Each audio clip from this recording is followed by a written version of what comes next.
I don't think you can explain the adrenaline drop that happens to somebody. So the first time I fought at the House of Blues. It was sold out, 3,000 people. It was for a charity for Haymakers for Hope. For that fight, you know, the second you stepped on the stage, everything I learned went out the window. The pressure of getting there, never mind throwing a punch and doing all the things you learned. The guy was training for 6 2-minute rounds to do 3 1.5-minute rounds, fighting as hard and as crazy as I possibly can. Hey, this is the cat. Hey, I'm gonna put you down. Oh, watch out for your coffee almost went. Yeah. Down, Lex.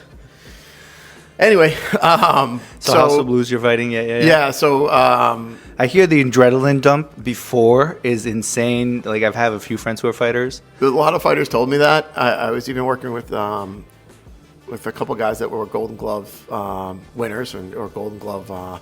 They won a bunch of fights going up in the Golden Gloves the year before, and they were like, you know, saying the same thing. You got to be prepared that it feels different. And I was in the best shape of my life. I could go, you know, cardio. It was I worked harder for that fight probably than anyone after it. And the feeling that I got in there was like I was covered in lead.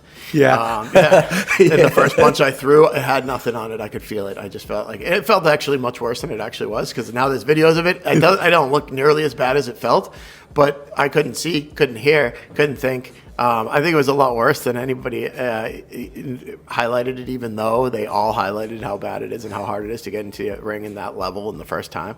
Yeah.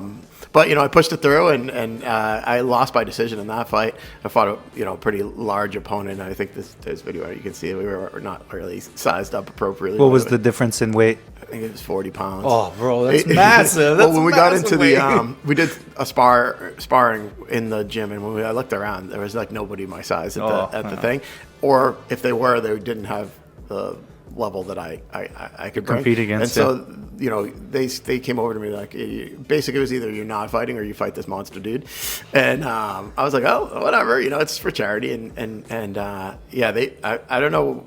They kind of waived everything, but yeah, he was a lot taller than me. He was younger than me. He had experience that I didn't know about, and we brought and it was and I think I brought it, and I'm actually more proud of that one than I won the next 3 fights after that. Nice. I think I'm more proud of that one than all of them, because I know what it was like. For me, I've always done this in my mind against myself, you know. So like this was like a challenge to myself, and I don't really even care about anybody else in it. Like you're always gonna meet somebody better than you, especially when you start at my age. Like, you know, and they've been doing it for years. Most people who are boxing, yeah. You see the 10-year-olds in the gym; they're like, unbelievable. Like you can't keep up. You're never gonna be as good as a 10-year-old starting out and learning. So, you know, for me, it's always been like, can I be better than I should be? You know, can I be better than I should be? And you know, in that fight, I went the distance, and you know, 3 rounds. It was a much bigger opponent. 3 2-minute rounds or 3-minute rounds? 3 1.5-minute rounds. Okay. Okay. And then it feels like forever, though. Yeah, it feels like forever. 1 minute. The first time I did it, I couldn't make it through. So like, you know, I did 1 minute of sparring, and I was done. And I thought I was going to throw up, and I was outside, like, you know, huffing and puffing for a half an hour, and I felt sick all day. Yeah. So it's hard to explain to somebody, like, if you haven't done it. Like I've done all the sports. Like there's nothing like spending 3 minutes in a ring going against somebody else trying to take your head off. Oh yeah. There's nothing like it. There's nothing you can even explain it unless you try it. I think everybody should try it though. I agree. Because it makes you more humble. It makes you understand like what you can do. It also gives you respect for yourself too, like that you might not know you had. Like that there's no one that can help you. So you're on your own, and you have to learn that you can survive anything, even being out of breath or exhausted or tired or sick. It doesn't matter. Whatever you're in, it's you versus another opponent, and you gotta, it's all in here to survive that.